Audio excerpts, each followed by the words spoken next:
Buying a laptop for design is completely different from buying for gaming, for school, or just for browsing. So in this particular video, I'm going to show you the key features to focus on whenever you are buying a laptop for design. And the best part is that I'm going to show you how you can check all these features before even opening the laptop. Starting with the display. The most important feature to look for whenever you are buying a laptop for design is the display. If your colors are bad or your display is not good, that means your design will not also look good. It is as simple as that. And if your colors are wrong, your design will look completely different on phones and then on other PCs with better display. So here is what you should be looking for. With the screen size, I recommend a 15-inch laptop. Why? Because design needs space. You're going to work with toolbars, panels, artboards, and a whole lot of them. And all these things need space to actually stretch so you can see what you are doing clearly. Because if you don't have a bigger screen, some of the things will be cramped. So you have to scroll always to see some other things below.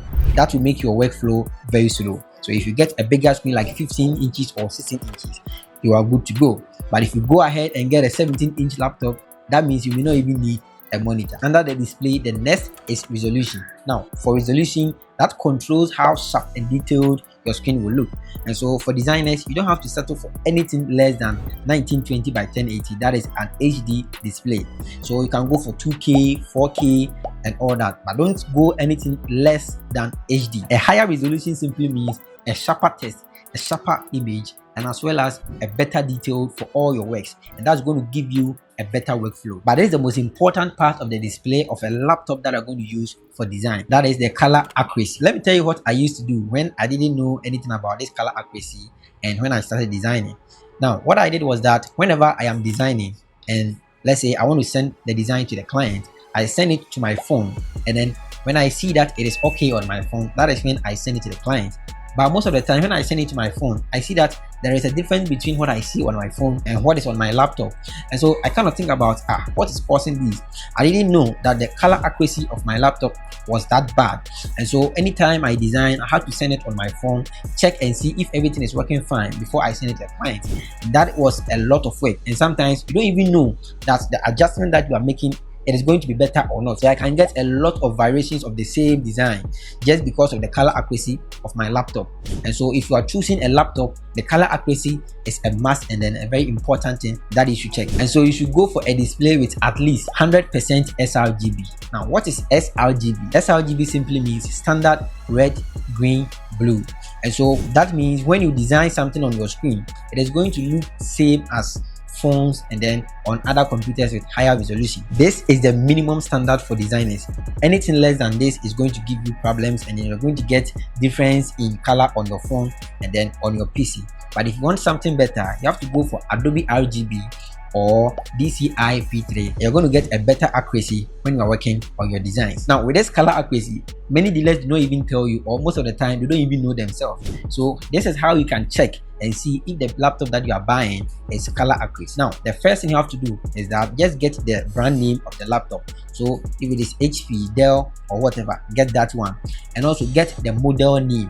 So if it is Dell, let's say Dell XPS 159500, that is the model name. So the model name is the XPS 159500. We have XPS 149400. So get the model name. If you get the model name right, that means you are going to search for the right thing. So let's use the Dell XPS for example. When you get the details like Dell XPS 159500, now get into either Google or you can use any AI for this one and search, is Dell XPS 159500 a color correct PC? And the AI is going to tell you and give you the details that this laptop comes with and going to conclude if the color is accurate for that particular PC or not. And the other thing is that you can just search the model name and then the brand name generally in your search engine, and then you're going to confirm whether the images that you see on the web browser is the same as the images that the dealer is showing to you. So you confirm that that is the same laptop that the dealer is selling to you. And so when it gets everything intact like that, then you confirm from the AI that it is color correct or not. It's that simple. And with a panel like IPS or OLED, if you get a color correct, that means it will be either IPS or OLED. So any one of them will be fine. And remember that in design, using a color accurate laptop or a PC means half of the work is done. So make sure you don't compromise this. And here are the processors I recommend for designers. With i5, I recommend at least 10th generation. And with i7, I also recommend 9th generation at least. So you can go with 9th, 10th, 11th, 12th, 13th gen, and above. And then with i9 you can choose any model and upwards. Avoid anything Core i3 and below, just avoid them. But one funny thing is that you can get a PC which is Core i7 13th generation but not high performance. So this is how you can check if your processor is high performance or not. When you check the processor value, you can see that there are some letters after them. So you can get H, you can get U, you can get HQ and others. Now if you see U, it means ultra slow. You are shocked, right? Because you knew that, oh, ultra means flagship, ultra means high performance like Samsung Ultra. No, that is not the same when it comes to processor. When you see U, it means ultra slow, and ultra slow simply means it's just for office and for light tasks. But when you see H series, that is H, HQ and anything H, it means high performance. And you don't want to choose ultra slow, that is U, for laptop that are going to use for design. So you just have to look for H, which is high performance. So you can check your PC's processor letter now and let us know in the comment section what yours is, either U, H, HQ and all that. Let us know in the comment section. And all this information vendors and dealers will not tell you, but I'm telling you. So kindly subscribe if you appreciate my effort. Thank you. And when it comes to AMD processors, don't settle for anything less than Ryzen 7. Well, if you have a very tight budget, you can settle for Ryzen 5 for the meantime. Now when it comes to MacBooks, all the way from M1, M2 to M5, the latest one right now is perfect and can get the job done for you. Now the next major thing is the RAM of your laptop. The minimum RAM I recommend for designers is 16GB, because anything less than that will struggle with the latest softwares like the latest Photoshop and others. But as I always say, if you are very tight on a budget, you can settle for 8GB for the meantime and also upgrade later as you move on. And if you can afford to go for more, though you are not Oliver Twist, then I recommend you go for 32GB, 64GB or even more, because some people even have up to 128GB of RAM sitting in their PC. And so you can do that if you have the money. That is going to give you a very smooth workflow, because more RAM simply means less lag, smoother displays, and then very smooth multitasking between apps. And designers, you can open Photoshop, you can open Figma, you can open Chrome all at the same time, searching things, designing all at the same time, and sometimes also listening to music. So if you have a very big RAM, that means multitasking at the highest level, your PC will still not shake. Now the next big thing is the storage type. This is where it gets interesting. Never and ever in your life buy a laptop for design that is running HDD.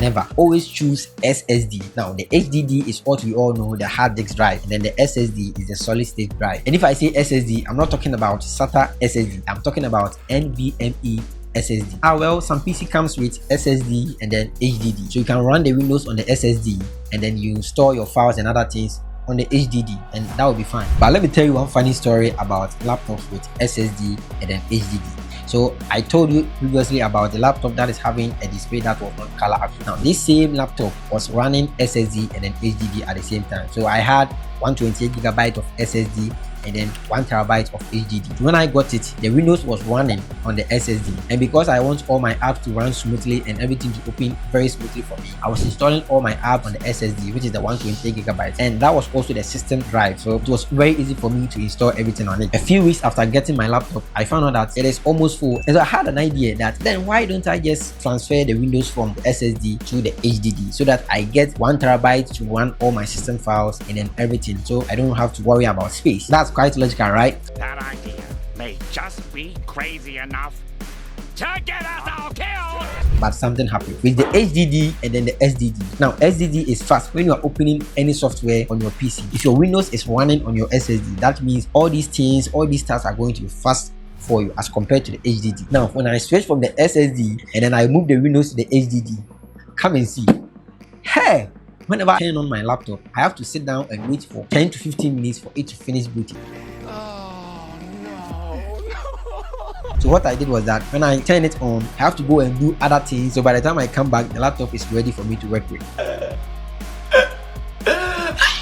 But that was just bad, because previously that same laptop was using less than 90 seconds to fully boot, and that one was running on the SSD. But when I changed into the HDD, 40 minutes, like 15 minutes, like 10 minutes was so bad. So I had to come back to the SSD and try and see how I can manage the space. So that is how bad running Windows on HDD is. And so you should go for a minimum of 512 SSD to run all your softwares very smoothly on your PC. And as I said, SSD makes your laptop boot faster, it makes software launch faster, and that will save you a lot of time. You may not know, but if you compare them, you see that you are wasting your time on HDD as compared to the SSD. So always go for the SSD I'm begging you. Now the next thing is the graphics card of the laptop, which is known as the GPU. Many laptops come with integrated GPU like the Intel and all that you can use to run your basic design tasks and also some lighter workflows. But if you want to go a step ahead, though you are not a Spartan, then you have to go for a dedicated GPU like the Nvidia, like the AMD and others. But as a designer, I don't recommend you go for AMD